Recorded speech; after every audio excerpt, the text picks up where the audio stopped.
안녕하세요. 초보택시입니다. 이번 영상 주제 전기택시 장단점. 제가 전기택시에서 소나타로 넘어왔다가 다시 전기택시로 가려는 이유, 그리고 어제 스타리아 전기택시를 이야기했는데 제가 생각 못한 부분이 있습니다. 스타리아 전기택시는 뽑으시면 매우 후회할 가능성이 높다라는 겁니다. 왜 그럴까요? 일단 스타리아 전기택시부터 이야기해 볼게요. 이 댓글 써주셨습니다. 실내가 넓어서 난방 효율 치명적일 듯합니다. 댓글 대단히 감사합니다. 정답입니다. 아마 이 기사님은 전기택시를 타시는 기사님이실 겁니다. 저도 전기택시를 탔지만 이 생각을 못했네요. 우리가 일반 승용 생각을 하면 사실 아이오닉 5나 6, EV6 타시는 기사님들 대표적으로 많죠. 이 기사님들도 겨울에 완충하면 봄, 여름, 가을 대비 주행 거리가 굉장히 짧아지죠. 그 이유가 뭐냐 하면 바로 전기택시의 배터리 자체가 겨울에 효율이 굉장히 낮습니다. 여기에 추가해서 우리가 겨울에 추우니까 난방을 틀잖아요. 근데 전기택시는 난방을 어떻게 할까요? 난방에 열을 발생시키는 장치가 있습니다. 근데 그 장치는 그냥 전기로 열 전환을 하는 거예요. 쉽게 얘기해서 그냥 우리가 보온 매트 생각하시면 됩니다. 아니면 전기 히터 생각하시면 됩니다. 전기 엄청 많이 먹죠. 드라이기 같은 것도 비슷합니다. 전기를 그대로 열로 전환하는 그런 것들이 전기를 엄청나게 많이 먹습니다. 그래서 이 두 가지, 배터리가 겨울에 효율이 안 나오고 그 다음 난방까지 키면서 전기를 엄청 많이 먹어요. 우리가 일반 소나타나 K5 일반적인 가스차는 겨울이라고 주행 가는 거리가 많이 줄어들지 않죠. 어차피 엔진을 돌리면서 나오는 열을 그대로 실내로 쓰니까 사실 아무런 문제가 없어요. 겨울이라고 뭐 우리가 연료비 걱정을 더 하거나 그런 건 없습니다. 물론 연비가 조금 낮아지긴 하겠지만, 하지만 전기택시는 거의 몇십 프로 이상 차이 날 정도로 많습니다. 그래서 일반 기사님들이 어떤 분들이 계시냐, 가끔 앞에서 화재가 발생하는 경우가 있죠. 전기택시가. 그 이유가 앞에 트렁크에다가 연료 난방기를 설치하는 분들이 계십니다. 그래서 그걸 그냥 말 그대로 연료 집어넣어서 때우는 난방 기계예요. 그걸로 그 열을 실내로 넣는 거죠. 그게 작업이 뭐 100만 원, 150만 원 정도 하거든요. 근데 그건 위험하기도 하고 가끔 잘못 작업하면 연료 냄새도 나고 실내에 그냥 쉽게 얘기해서 등유 태우는 거랑 비슷하다라고 생각하시면 됩니다. 등유 난방기를 두는 거예요. 그런 기기들이 있습니다. 오죽하면 주행 가는 거리가 짧아지다 보니까 그런 장치까지 설치하는 거예요. 근데 그걸 설치 안 하면 또 다른 방법으로는 엉덩이 따뜻하게 해주는 거 열선 켜고 그 다음 핸들에 열선 켜고 실내는 난방 안 하시는 기사님이 계세요. 그래서 손님들이 겨울에 전기택시를 싫어하세요. 왜냐하면 멀미도 발생하는 경우가 있지만 겨울에는 기사님들이 히터를 낮게 틀어서 굉장히 춥습니다. 근데 그걸 빠방하게 틀어버리면 주행 가는 거리가 너무 짧아지거든요. 그러다 보니까 기사님들이 돈 많이 있고 버티는 거죠. 문제는 손님은 안 그래도 추운 데서 이제 택시 탔는데 택시 안도 추워. 그러다 보니까 기사님에게 제발 좀 많이 켜달라고, 따뜻하게 해달라고 그렇게 부탁을 하시는 거죠. 그럼에도 아이오닉 5나 EV6 같은 경우에는 그래도 실내 공간이 5인승에다가 작잖아요. 문제는 스타리아 생각해 보십시오. 스타리아는 5나 EV6의 거의 공간의 길이만 하더라도 2배가 넘어요. 실내 공간 크기만 보더라도. 스타리아가 승용으로 본다면 4열 정도 있는 것이라고 생각하시면 되거든요. 3.5열 정도. 그러면 길이만 하더라도 굉장히 긴데다가 더 문제는 위로도 높아요. 그래서 스타리아는 실내 공간이 굉장히 넓은데 2열, 3열에 손님이 타는데 그걸 손님이 겨울에 따뜻하게 느낄 정도로 히터를 빠방하게 틀면 얼마나 틀어야 될까요? 물론 2열, 3열에 열선이 있으면 열선을 계속 켜놓는 게 저는 정답 같긴 한데 그 열선조차도 키면 전기를 많이 먹겠죠. 계속 켜두면. 그래서 이게 일반보다 실내 공간이 훨씬 크다 보니까 그걸 따뜻하게 데펴줘야 되는데 그렇게까지 하면 안 그래도 배터리 용량이 좀 작은데 겨울철에 손님 태우고 인천공항 가는데 따뜻하게 실내 히터 켜버리면 주행 가는 거리가 진짜 짧아질 거라고 생각이 됩니다. 그래서 지금 저 배터리 용량으로는 사실상 일반적인 대형 택시 기사님들의 중장거리 운행 방식으로는 거의 매우 힘들 것이다. 그나마 이제 집에서 완충하고 나와서 강남이나 근처에서 삥바리, 즉시콜 위주로 해서 뭐 한 150, 200km 타고 들어가시는 그런 기사님들은 괜찮겠지만 중장거리는 거의 어렵지 않을까. 마찬가지로 콜 같으면 저기 수원 밑으로 콜을 잡기가 빠듯하겠다. 좀 운행하다가 그런 콜 잡았는데 실내 따뜻하게 키면서 겨울에 가버리면 글쎄요, 주행 가는 거리가 어느 정도까지 떨어질까요? 그래서 이게 1분기나 2분기에 출시는 하겠지만 단순히 그때 좋다라고 사기보다는 잘 고민하셔야 됩니다. 이게 겨울철에 어느 정도까지 떨어지고 그러면 내가 충전을 어느 정도까지 자주 해야 될지에 대해서 기사님들이 잘 고민하시고 결정을 하시라 라고 조언을 드리고 싶습니다. 보시면 아시겠지만 겨울철 전기차 주행거리 감소는 낮은 기온으로 인한 배터리 효율 저하와 히터 등 난방장치 사용으로 인한 에너지 소비 증가 때문에 보통 상온 대비 20에서 30%에서 많게는 50% 이상 주행거리가 줄어듭니다. 이게 말이 안 되는 것처럼 느껴지겠죠. 경험 못한 기사님들은. 그냥 전기로 쓰기 때문에 똑같이 100%를 충전해도 뭐 이를테면 여름에는 한 500km, 550km 가. 주행 가는 거리가 500km 떠. 근데 그게 똑같은 상태에서 그냥 겨울에 충전했을 뿐인데 한겨울에는 뭐 이를테면 380, 390km 이렇게 떠요. 주행 가는 거리가. 실제 그렇게밖에 못 가고. 만약에 거기에서 조금이라도 더 가려면 히터 안 쓰고 최대한 벌벌 떨면서 가야 돼요. 배터리 성능 저하. 리튬이온 배터리는 저온에서 이온 이동이 느려져 효율이 떨어진다. 영하의 날씨에서 배터리 성능이 크게 감소한다. 그 다음 두 번째는 난방 에너지 소모. 자동차의 히터는 전력 소모가 매우 커서 전기차의 히터는 매우 커서 주행 가는 거리를 크게 줄인다. 이는 배터리에서 직접 전기를 사용하기 때문이다. 그래서 이 두 가지가 특히 실내 공간이 큰 스타리아라고 한다면 전 이게 굉장히 단점일 것 같다라고 생각이 되고 정말 신중하셔야 될 것 같다라는 겁니다. 자, 그리고 이제 조금 더 해서 전기 택시에 대해서 생각을 해보죠. 지금 전기 택시는 이제 천천히 기다리시면 기다릴수록 더 좋은 가격, 더 저렴한 가격에 괜찮은 전기차를 사시게 됩니다. 기존에는 전기 택시를 하루라도 빨리 사서 타는 게 좋았어요. 왜냐하면 신차 가격이 계속 오르고 보조금이 줄어들기 때문에 조금이라도 일찍 사는 게 좋았죠. 근데 그게 작년부터 바뀌기 시작했습니다. 왜냐?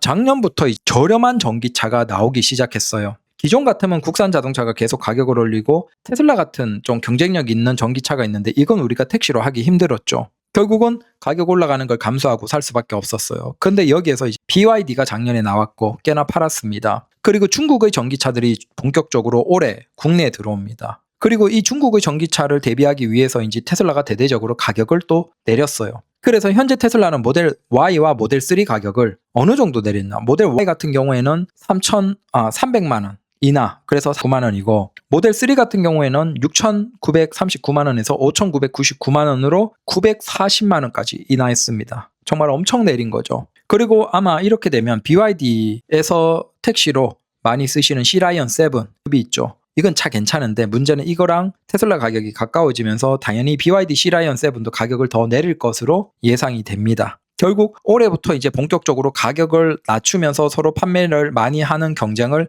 하기 시작하고 이렇게 되면 국산차도 결국 전기차를 가격 내릴 겁니다. 그래서 올해 이후부터는 이제 우리가 전기 택시를 사더라도 더 저렴한 가격에 더 괜찮은 전기차를 살 수 있기 때문에 절대 조급하게 전기 택시를 뽑지 마십시오. 자, 이게 많이 보셨죠? 참고로 이게 국내에서 가장 많이 팔리는 전기차입니다. 가장 인기가 있는 차예요. 테슬라 모델 Y. 강남 가면 거의 소나타 수준으로 많이 보이죠. 이게 기존에 5,299만 원에서 4,999만 원까지 내렸습니다.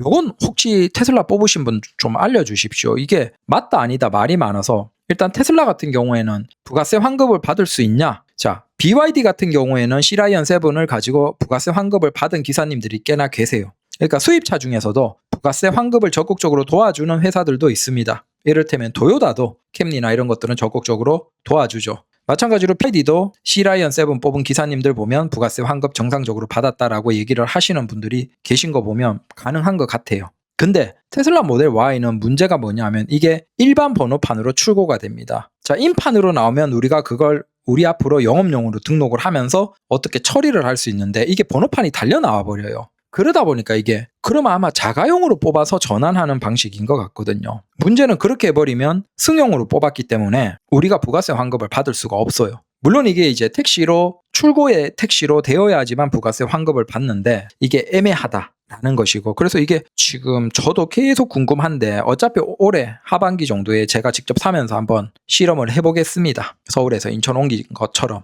이것도 직접 사면서 실험을 해볼 테니까 그때는 확실하게 제가 알려드릴게요. 긴가민가 합니다. 그 다음 이 차량이 940만 원을 내린 세단이에요. 근데 이건 사실 택시로 쓰기에는 아니에요. 그리고 이것들은 지금 4,999만 원에서 5,999만 원으로 다 아직은 택시로 비싸죠. 근데 무슨 테슬라를 하냐라고 하시는데 이제 외국입니다. 자, 테슬라가 가장 저렴한 지금 우리 한국에서 살 수 있는 거 말고 가장 저렴한 스탠다드 테슬라 모델 3 세단의 스탠다드 기본이라는 모델을 내놨고 그다음 테슬라 모델 Y 차량에서도 스탠다드라는 라인업을 외국에서는 이제 다 내놨습니다. 그리고 파는 국가들이 점점 증가하고 있습니다. 유럽에 다 출시됐고 캐나다 출시됐고 호주나 그다음 태국이나 말레이시아나 이런 나라들 쫙 지금 그 모델 Y, 모델 D 스탠다드가 나오기 시작했는데 그 가격대가 굉장히 싸다라는 겁니다. 자, 이건 옵션을 많이 뺀 형태라서 최대한 빼고 가격을 낮춘 차량이라고 생각하시면 됩니다. 근데 제가 생각하기에 택시로는 충분히 차고 넘칠 정도로 괜찮습니다. 자, 테슬라 모델 3의 스탠다드 세단입니다.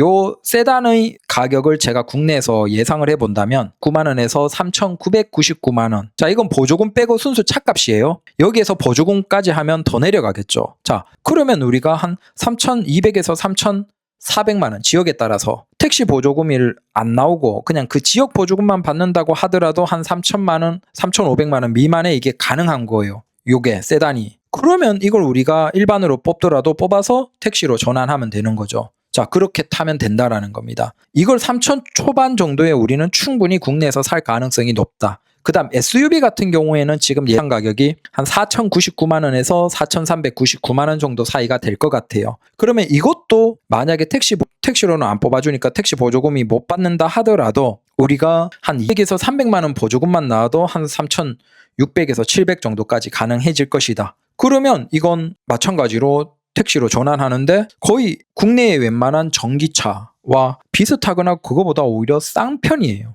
근데 얘들은 또 수요가 많아서 우리가 택시로 썼다 하더라도 나중에 이제 몇 년 타고 또 대폐차 할 때 중고 가격을 잘 받아요. 비록 택시로 썼다 하더라도 중고 가격을 굉장히 잘 받을 가격이 높거든요. 그래서 이건 나오면 우리가 택시로 해도 되는 거예요. 만약에 3천만원 중후반에만, 세단 같은 경우에는 3천만원 초중반에만 살 수 있으면 이걸 가지고 택시를 하면 우리는 충분히 중고 가격 방어도 잘 되고 차도 굉장히 좋습니다. 만족하고. 물론 이제 그런 얘기를 하세요. 사고가 나면 수리가 오래 걸리지 않냐? 제가 지금 인천까지 넘어와서 15년 개인 택시를 했거든요. 개인 택시만 15년 했는데 차 수리하면서 운행을 못한 시간이 3일인가 4일 있습니다. 15년 개인 택시 하면서 3, 4일 정도 있습니다. 기존에 그 아이오닉 5 그거 사고 나서 그때 제가 좀 방심해서 사고를 냈죠. 그래서 그것 때문에 3, 4일 운행 못한 것 빼고는 15년 운전해도 뭐 우리가 맨날 사고 나는 게 아니잖아. 애초에 그렇게 사고를 많이 낼 거면 개인 택시를 하시면 안 되고. 그래서 이게 사고 나면 수리 기간이 오래 걸리지 않냐? 걸릴 수도 있겠죠. 한 2주, 3주도 걸릴 수가 있겠죠. 하지만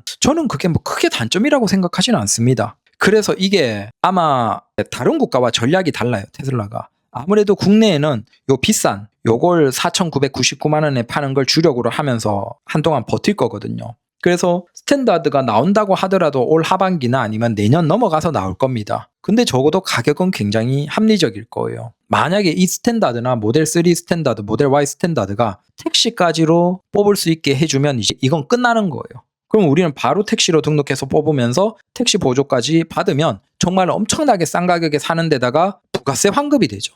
그러니까 사실 이거 나오면서 테슬라가 만약에 택시로 이걸 출고를 해주면 진짜 난리가 나는 거예요. 그러면 만약에 이 SUV라고 하더라도 4,099만 원에다가 택시 보조금까지 일반 보조금에다가 추가로 받으면 한 3,000 중반 될 거고 거기에서 부가세 환급까지 한 300만 원 중반 초중반이 되겠죠. 3,000 뭐 500, 600에 산다라고 하면 360만 원 받으면 거의 3,100만 원, 3,200만 원에 우리 이거 택시로 굴릴 수 있어요. 이 세단은 거의 2,800, 2,700에도 우리가 굴릴 수가 있는 거예요. 테슬라가 진짜 큰 마음 먹고 택시로만 출고를 해준다면. 근데 지금은 일단 안 해줍니다. 근데 중요한 건 이제 이런 본격적으로 경쟁을 하고 있기 때문에 BYD도 가격을 많이 내리고 테슬라도 내리고 그러면 결국은 국산차도 가격을 내릴 수밖에 없다라는 겁니다. 그래서 전기 택시는 이제 고민하실 필요가 없어요. 그냥 기다리면 무조건 괜찮은 가격에 더 합리적인 가격에 살 수 있습니다. 그래서 결론은 뭐다? 제가 운영하고 있는 카페에 좀 가입 좀 해주십시오. 제가 그 카페 주제는 크게 3가지 있습니다. 인천공항 위주로 운행하는 아직은 정보가 별로 없습니다. 저만 글을 쓰니까 좀 더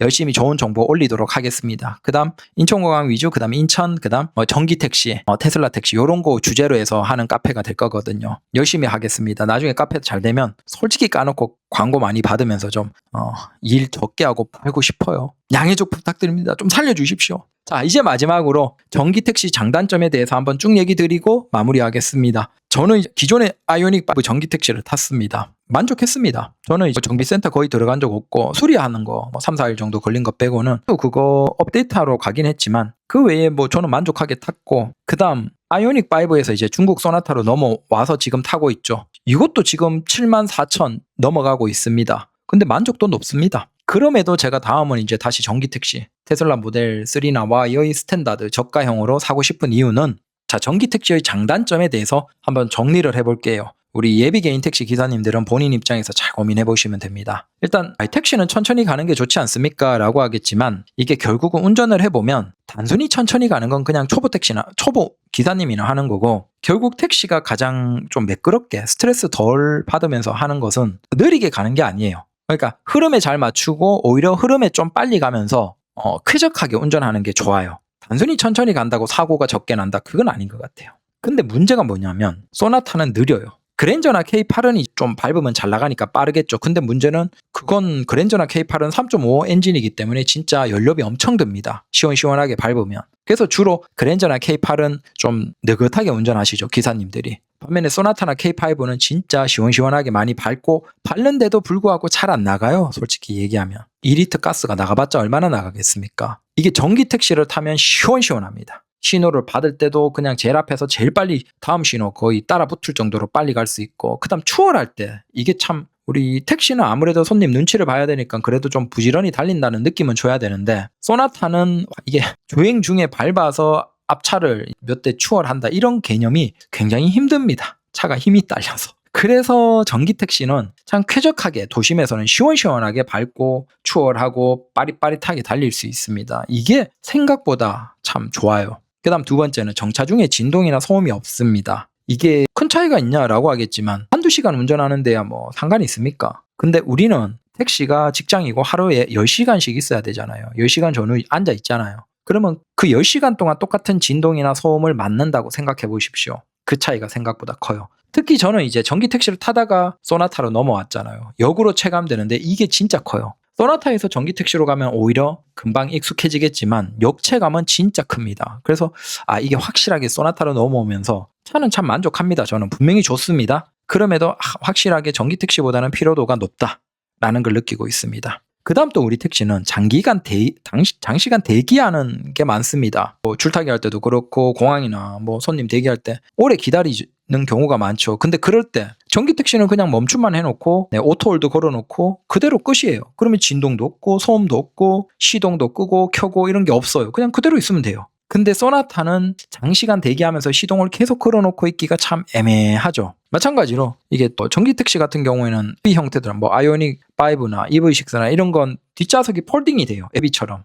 그러면 접어놓고 거기에 뭐 간단하게 뭐 베개나 작은 거 깔 거 깔아서, 물론 트렁크라서 좀 더럽게 생각하시는 분들도 계시겠지만 공간이 많아요. 그러면 거기에 펼 수 있는 매트 같은 거 작은 거 두고 거기에 그냥 매트 같은 거 펴놓고 바로 뒷좌석 폴딩 해놓고 한 30분 1시간 쪽잠 자면 피로 싹 풀리거든요. 꽤 이게 좋습니다. 근데 일반 소나타나 K5는 솔직히 누울 수가 없잖아요. 의자 뒤로 젖히는 것밖에 없는데 그건 생각보다 안 피곤하고 피로가 안 풀리고, 근데 전기 택시 SUV 형들을 뒷좌석 폴딩하고 딱 누우면 거의 뭐 잠자는 수준으로 집에서 그 정도까지 좀 쪽잠 쉴 수 있다. 그 다음 연료비 절감. 물론 이건 이제 연료비가 계속 상승하면서 좁혀지고 있긴 하지만 소나타 대비 아직도 한 60에서 70% 수준의 연료비입니다. 그랜저나 뭐 K8 이런 것과는 비교가 꽤나 많이 되고, 그래서 연료비 절감이 분명히 있다. 다만 이건 이제 계속 올라간다라는 것이고, 그 다음 정비소에 갈 일이 없습니다. 그래서 제가 그 차를 팔 때 96,000인가 정도까지 타고 팔았거든요. 그때 감속기 오일, 감속기